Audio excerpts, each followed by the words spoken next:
আসসালামু আলাইকুম। আমি মুন সিম্পল কুকিং চ্যানেল থেকে বলছি।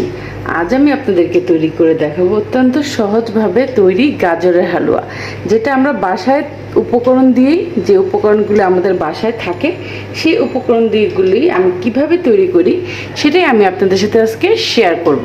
আর আমার ভিডিওটি দেখা মাত্রই অবশ্যই একটি লাইক দিয়ে দিবেন। আমার চ্যানেলটি ভালো লাগলে সাবস্ক্রাইব করে নেবেন। আমি আপনার পাশে আছি, আপনারাও আমার পাশে থাকবেন। তো চলুন দেখে নিই এই মজাদার আর সুস্বাদু লোভনীয় গাজরের হালুয়া রান্না করতে আমাদের কি কি লাগবে। আর দেখুন কতটা সুন্দর আর ইয়ামি হয়েছে, আর কালারটাও কতটা সুন্দর এসেছে। তো চলুন দেখে নিই আমরা গাজরের হালুয়া রান্না করতে কি কি উপকরণ লাগবে। তো সর্বপ্রথম আমি এখানে গাজর নিয়েছি। আমি এখানে 1 কেজি গাজরকে এভাবে কুচি কুচি করে কেটে ধুয়ে পানি ঝরিয়ে নিয়েছি। তার সাথে নিয়েছি আমি এখানে চিনি আমি আমার স্বাদ অনুযায়ী 1 কাপ নিয়েছি। আমি এখানে লাল চিনি নিয়েছি, যেন কালারটা একটু লালচে লালচে আসে। আপনারা সাদা চিনিও ইউজ করতে পারেন।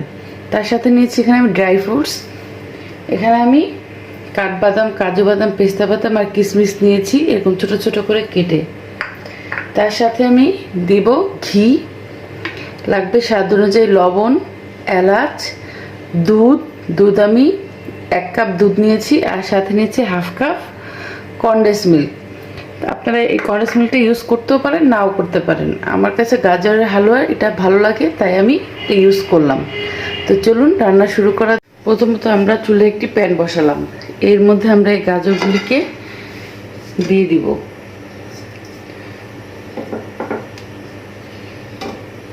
দিয়ে আমরা গাজরগুলিকে পানি ছাড়াই, এই গাজর থেকে অনেক পানি বের হবে, হালকা একটু সিদ্ধ করে নেব। তো চলুন সিদ্ধ করে নিই। আর আমি খুব সিম্পলভাবে এই হালুয়া রেসিপিটা দেখাচ্ছি, আশা করব আপনাদের ভালো লাগবে। দেখুন গাজরের থেকে আমাদের সব পানিগুলি চলে গিয়েছে, আর গাজরটাও 50% কুক হয়ে গিয়েছে। এই স্টেজে আমরা এখানে ঘি অ্যাড করব।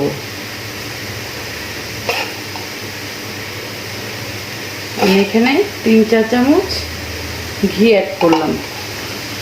করে আবার এটাকে ভালো মতো মিক্স করে নেব।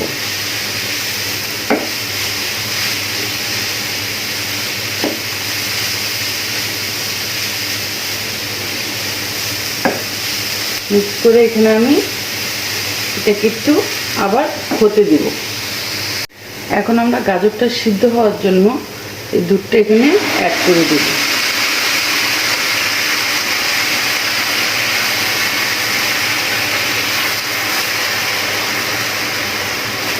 আমাদের গাজরটা ভালো মতো সিদ্ধ, তো আমাদের গাজরটা সিদ্ধ হতে হতে এখানে আমরা কিছু এলাচ এখানে দিয়ে দিব। আর আমি মিষ্টি জিনিসে একটু লবণ পছন্দ করি, তো সামান্য একটু লবণ দিয়ে দিলাম। দিয়ে এটাকে ভালো মতো মিশিয়ে নেব। মিশিয়ে এটা সিদ্ধ না হওয়া পর্যন্ত এটাকে আমরা কুক হতে দেব। তো দেখুন আমাদের গাজরটা সিদ্ধ হয়ে গিয়েছে। এখন আমি এখানে এই চিনিটা দিয়ে দিব, কারণ চিনিটার থেকেও একটু পানি ছাড়বে। চিনিটা দিয়ে ভালো মতো নেড়ে নেব। আমি লাল চিনি ইউজ করেছি, আপনারা সাদা চিনিও ইউজ করতে পারেন। এটা ভালো মতো। তো দেখুন আমাদের গাজরের হালুয়াটা থেকে যে চিনি দিয়েছিলাম, চিনির পানিটা পুরো ছেড়ে দিয়েছে। এখন আমি এখানে এই যে কন্ডেন্স মিল্কটা রেখেছি সেটা দিয়ে দেব। আমি এখানে কন্ডেন্স মিল্ক ব্যবহার করছি, আপনারা চাইলে এখানে খোয়া ক্ষীরও ব্যবহার করতে পারেন। আমার কাছে খোয়া ক্ষীরটা অতটা ভালো লাগে না, আবার বাসায় দেখা যায় সবসময় অ্যাভেলেবেলও থাকে না, তাই আমি কন্ডেন্স মিল্কটাই ইউজ করছি। আর এই স্টেজে আমি কিছু ড্রাই ফ্রুটস এটার ভিতরে দিয়ে দিব।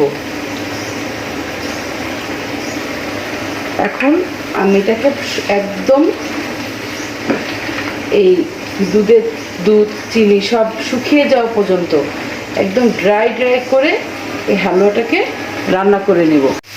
তো দেখুন আমাদের গাজরের হালুয়াটা রান্না করা হয়ে গিয়েছে। আমি এরকম রেখেছি।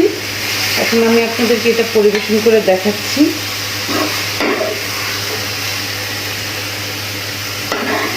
দেখেছেন কতটা লোভনীয় আর কতটা সহজভাবে আমি গাজরের হালুয়া তৈরি করে দেখালাম। আর এখন তো পুরো সিজন 10 টাকা কেজিতে গাজর পাওয়া যাচ্ছে, আপনারা এভাবে করে খেতে পারেন গাজরের হালুয়া। এটা দেখতে যতটা লোভনীয় হয়েছে, খেতেও কিন্তু দারুণ হয়েছে। ঘরে থাকা উপকরণ দিয়ে আপনারা এটা তৈরি করতে পারেন। আর তার সাথে আমি এটার উপরে কিছু নাটস অ্যান্ড ফ্রুটস এটা দিয়ে দিব, জাস্ট এটা ডেকোরেশনের জন্য। তো দেখুন কতটা সুন্দর হয়েছে। আশা করব আমার এই ভিডিওটি আপনাদের ভালো লেগেছে। যদি আমার এই ভিডিওটি আপনাদের ভালো লেগে থাকে, অবশ্যই আমার চ্যানেলটিকে আপনারা সাবস্ক্রাইব করে আমার পাশে থাকবেন। আজ এই পর্যন্তই, আল্লাহ হাফেজ।